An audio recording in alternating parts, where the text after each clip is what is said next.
The Master's Tale. There was a third. Each of the holy books, the Torah, the Bible, and the Koran, tells the tale of the destruction of Sodom and Gomorrah. So, in a way, does the Lumen. In Genesis 18, 3 archangels appear before Abraham in human form. 2 are said to proceed from there to the doomed cities of the plain, where they reside with Lot, enjoy a feast, and are later surrounded by the men of Sodom, who they blind before destroying their city. The 3rd archangel is deliberately omitted, hidden, lost. This is his story. 5 cities shared the vast, lush plain of the Yarden River, near what is today the Dead Sea. And out of all of these, Sodom was the proudest, the most beautiful. It rose from its fertile surroundings as a landmark, a monument to wealth and prosperity. Irrigated by a complex canal system, it had grown randomly through the centuries, radiating outward from the waterways and ending up in a shape that vaguely resembled a dove in flight. Its 10-acre contours crystallized in that form when the surrounding walls were erected around 2024 BC. The walls were over 40 feet tall and 6 feet thick, constructed of baked mud brick and plastered in gypsum to make them shine brightly in the sun.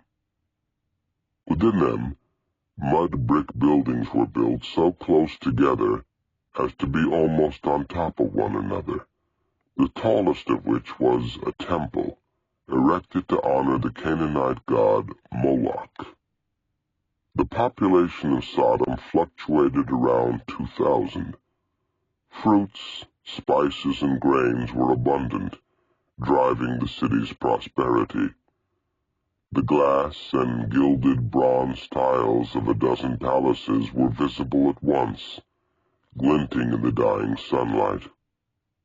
Such wealth was guarded by the enormous gates that gave entrance into the city. 6 irregular stones of enormous size and heft created a monumental archway with gates fashioned from iron and hardwoods, impervious to fire or battering rams. It was at these gates that Lot, son of Haran, nephew of Abraham, was, when the 3 creatures of light arrived. Pale they were, and radiant and remote, part of the essence of God, and as such, void of any blemish. From each of their backs, 4 long appendages emerged, suffused with feathery light, easily confused with luminous wings. The 4 jutting limbs fused in the back of the creatures and flapped softly with their every step, as naturally as one would compensate for forward movement by swaying one's arms. With each step they acquired form and mass, until they stood there, naked and somewhat lost. Their skin was radiant like the purest alabaster, and their beauty was a painful reminder of Lot's mortal imperfection. They were sent there to punish the pride, decadence, and brutality that had bred within the prosperous walls of the city. Gabriel, Michael, and Azrael were God's emissaries, his most trusted, most cherished creations, and his most ruthless soldiers. Among them, it was Azrael who held his greatest favor. He was intent upon visiting the town square that night, where they had been instructed to go, but Lot beseeched them to stay with him at his residence instead. Gabriel and Michael agreed, and so Azrael, the third, who was most interested in the wicked ways of these cities, was made to acquiesce to his brother's wishes. Of the three, it was Azrael who held the voice of God within himself, the power of destruction that would erase the two sinful cities from the earth. He was, as it is told in every tale, God's favorite, his most protected, his most beautiful creation. Lot had been blessed aplenty, with land and cattle and a pious wife. So the feast at his home was abundant and varied, and the three archangels feasted as men, and Lot's two virginal daughters washed their feet. These physical sensations were new to all three of the angels, but for Azrael the sensations were overwhelming, achieving a profundity that escaped the other two. This represented Azrael's first experience of individuality, of apartness from the energy of the deity. God is an energy, rather than an anthropomorphic being, and God's language is biology.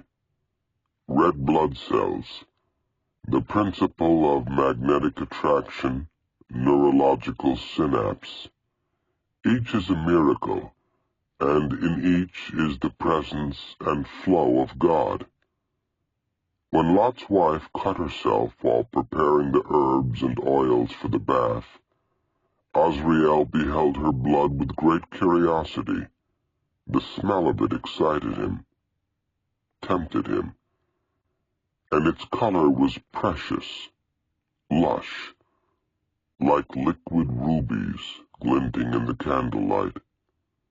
The woman, who had protested the men's presence from the start, recoiled when she discovered the archangel staring at her wound, enraptured. Azrael had come to earth many times. He had been there when Adam died at the age of 930, and he had been there when the man who laughed at Noah drowned in the raging dark waters of the flood. But he had always traversed this plane in spirit form, his essence still connected to the Lord, never having been made flesh. So Azrael had never before experienced hunger, never before experienced pain, and now a flood of sensations besieged him.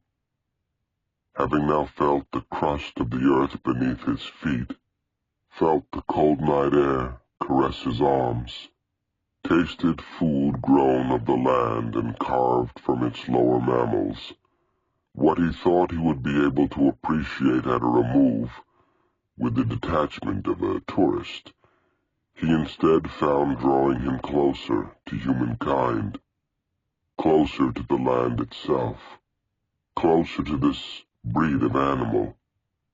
Cool water cascading over his feet, digested food breaking down inside his mouth, his throat. The physical experiences became addictive, and Azrael's curiosity got the best of him. When the men of the city converged upon Lot's house, having heard that he was harboring mysterious strangers, Azrael was enthralled by their shouts. The men, brandishing torches and weapons, demanded to be shown the visitors, so that they might know them. So aroused were they by the rumored beauty of these travelers, they desired to possess them sexually.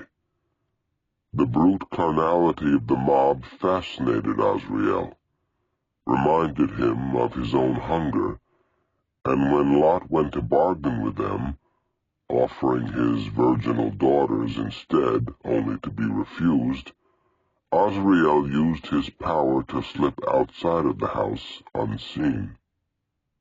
He shadowed the crowd briefly. He, a few feet away, hidden in an alley, feeling the delirious energy of the mass movement, an energy so unlike God's. Yet they were filled with the same beauty and glory that were gifts of the divine. These undulating sacks of flesh, their faces never at rest, raved as one, seeking communion with the unknown in the most animalistic manner possible. Their lust was so pure and so intoxicating. Much has been made of the vices in Sodom and Gomorrah, but little could be seen as Azrael walked the streets of that city, lit by a complex system of bronze oil lamps and paved in raw alabaster. Gold and silver door frames adorned the porticos of every door within its 3 concentric plazas. A gold portico announced wares of the flesh, and a silver one announced darker pleasures. Those who crossed the silver doorways would seek cruel or violent sensations. It was this very cruelty that God could not forgive.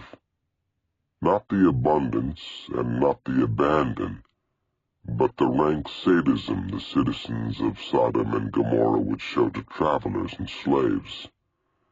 Inhospitable cities they were, and uncaring. Slaves and captured enemies were bought from caravans to please the patrons of the silver porticos. And whether by design or by accident, it was a silver threshold Azrael crossed. His hostess was a stocky woman of light olive skin, unrefined, ungroomed, the wife of a slave driver and interested only in commerce.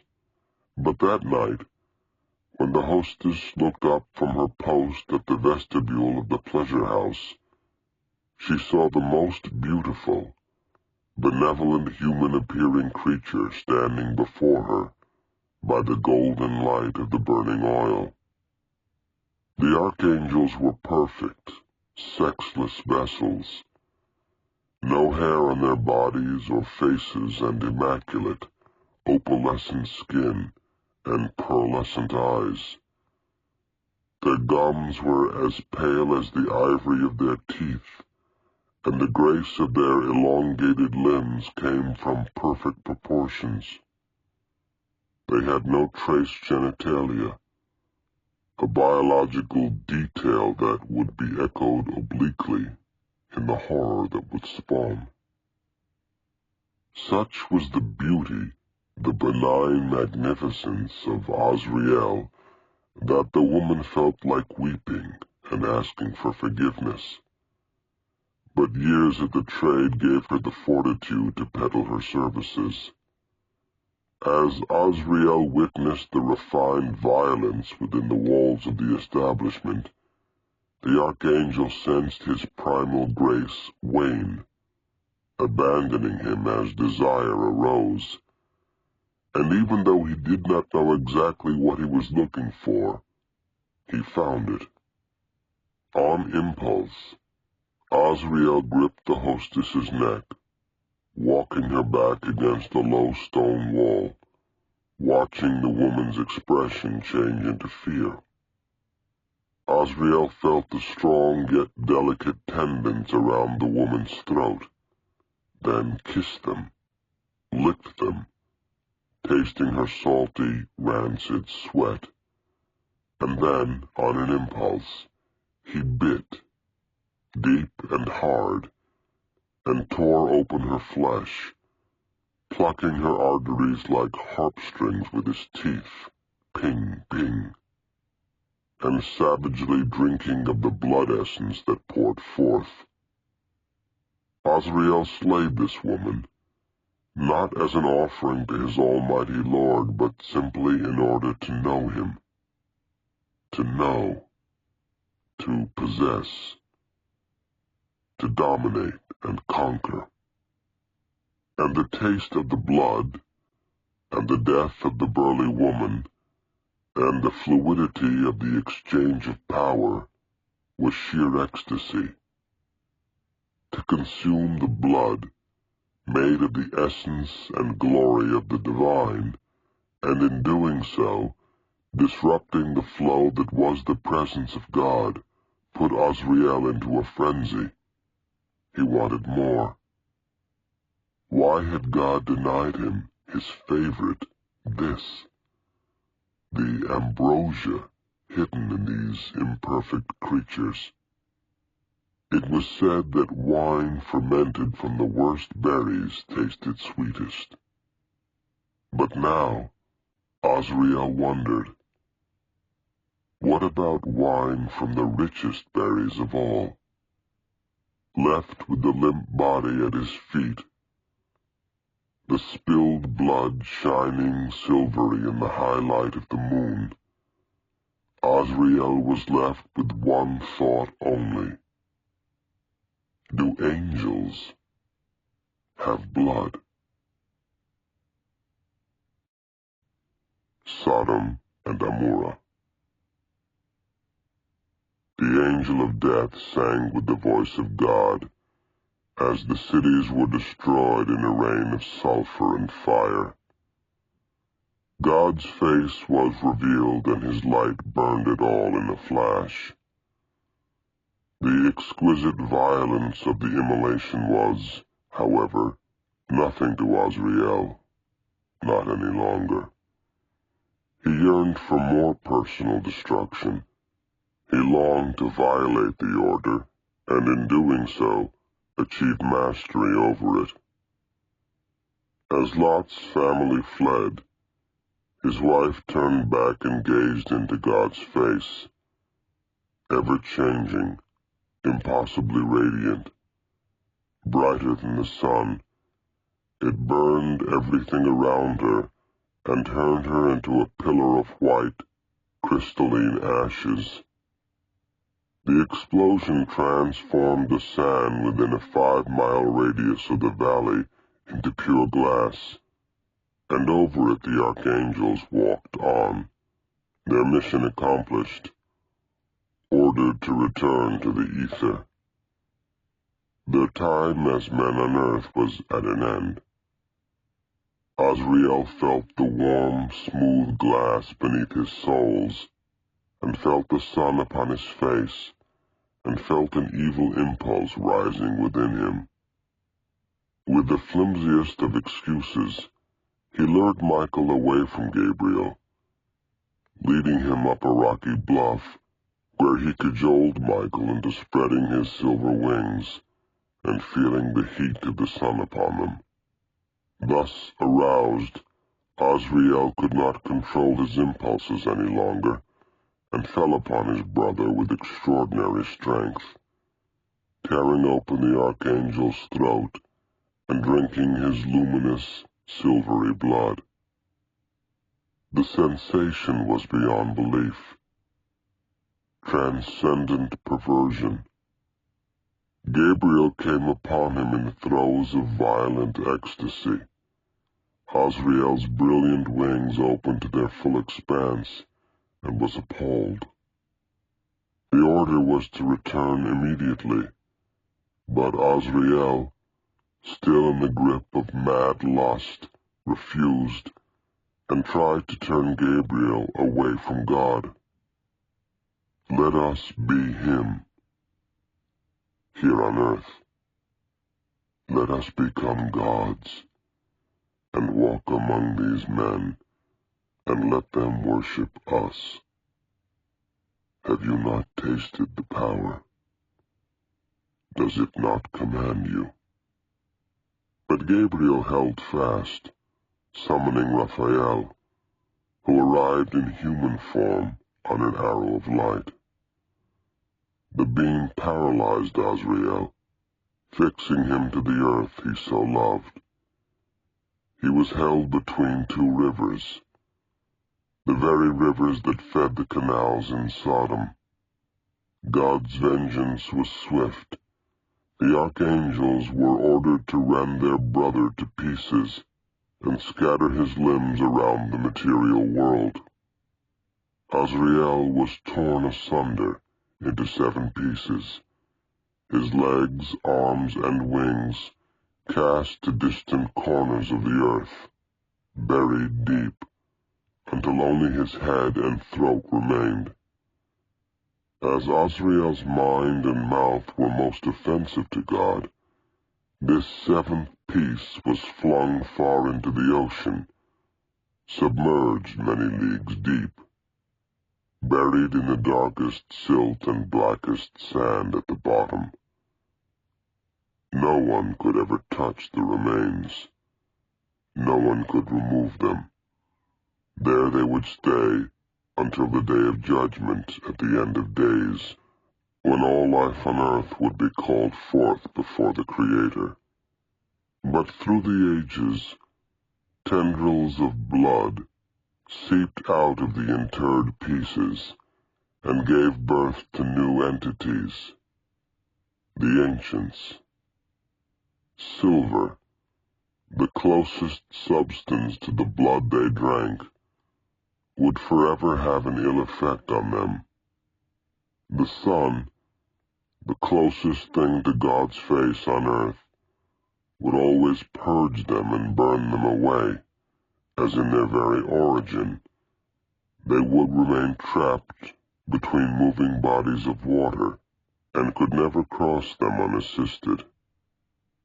They would know no love, and could breed only by taking life, never giving it, and, should the pestilence of their blood ever spread without control, their demise would come from the famine of their kind.